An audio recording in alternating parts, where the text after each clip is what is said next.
Now then we go into Euro USD here. Let's go into the naked charts and take a look at Euro USD from the daily. So actually, just to recap, impulse up, ascending correction.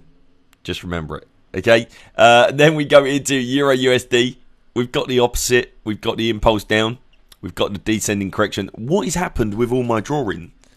It's like I've just lost my artistic line drawing skills. Impulse down. Then we've had the descending. That's more like it. That's more like it. Rough but neat. Rough but neat. So we've had the impulse down, descending correction. Price hasn't broken below this point as of yet. Weekly time frames here. If we just go into the weekly and we look at confirmed basis, at this point here, broke above this point here, creating this point here. Have we seen this here or this here broken? No, we've not. So we know that we're trading with inside those weekly areas. Very nice. Daily time frame, we're seeing the impulse down, descending correction. We're seeing slow movement in price action. We're seeing a lot of wiki movement, a lot of manipulation on lower time frames, which could show us that the market is looking to take a little bit of a change in direction after building up all the liquidity, taking everyone out and then taking the drive. But we need to see, of course, confirmation of that on the lower time frames. But it is a potential we could see because the dollar is also showing signs of slowing down in movement. Not confirmed as of yet, just like Euro USD, but it is a possibility that we could see something like that happen. So if we just go into the 4H here, dropping down. Last week was a bit of a manipulative week within Euro USD. Lots of wiki movement backwards and forwards. A lot of people, I even posted it on Instagram, and so many people commented to say that they had been stopped out and taken out within Euro USD. And to be honest with you, that's exactly what the market wanted to do to you last week. And the market built it up, and that is what the post was about on Instagram. The market was building up fake areas, a lot of wiki movement. Let's just go into the 1H. You will see here, okay, we can actually zoom out and start to see many different areas of fake resistance points. So we have one through here that got taken out by that large wick to the upside.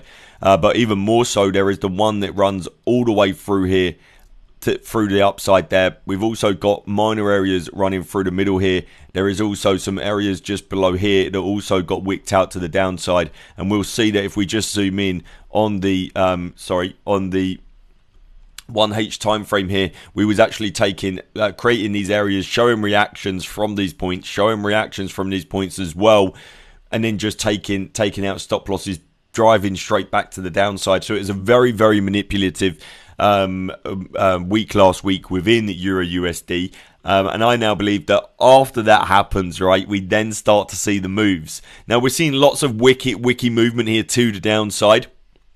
Okay, we're seeing lots of wiki movement here to the downside. I just draw it in that box, showing price really failing to get below this point, but also showing that liquidity is being taken out. That's what all these wicks show us.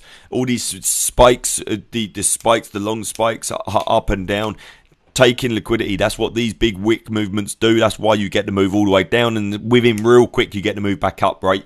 Because that's exactly what they need to be doing. So that's happened here so many times. I'm now watching. You guys can see I've got the same, pretty much the exact same marks here.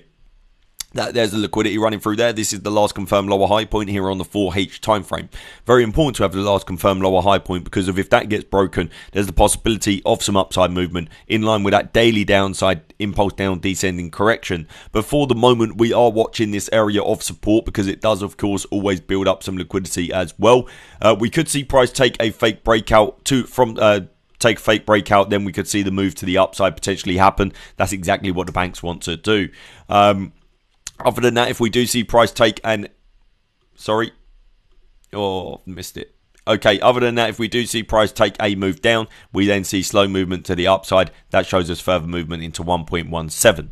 And I'm open for either way, to be honest with you. It doesn't really bother me either way, which way we move. Just would be nice if we did get some further movement, because although we did see a little bit of, it was more manipulation all week last week, and you can see Friday, Thursday, Wednesday, Tuesday, Monday. So we can see that it was pretty much built up from Monday, the liquidity, and then Thursday was a very, very day. We had a lot of Euro news that was, of course, penciled in, which pretty much bounced price backwards and forwards. We had news, I believe, at 12:45 and 1:30. I believe, I may be wrong, but so the 12:45 news drove price up, then the 1:30 news drove price down, and that was the backwards and forwards manipulative stop loss taking move. And that's why you've always got to be watching for the news.